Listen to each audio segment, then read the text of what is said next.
Bonjour à tous. Le cœur, notre cœur, il est énorme, il est plein d'amour, mais des fois il est entouré avec la pierre. Il peut être dur comme une pierre parce qu'on a peur de se dévoiler, de se donner, on a peur.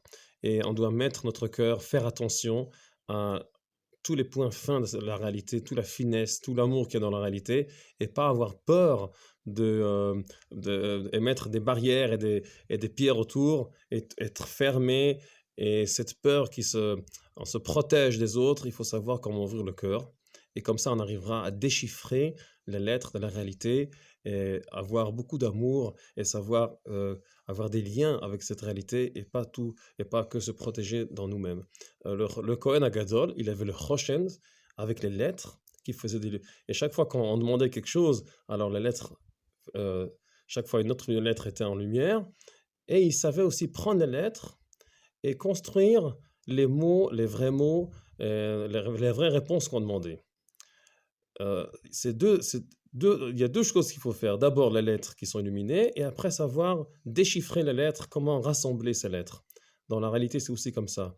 On doit faire attention, on doit être ouvert, on est fin, on est sensible, on voit les signes qu'il y a dans la réalité, et après ça, on pourra aussi les mettre ensemble, les rassembler, avoir les réponses de ce qu'il y a dans nous-mêmes autour de nous, l'amour qui pourra apparaître. On pourra connecter avec ce qu'il y a autour de nous.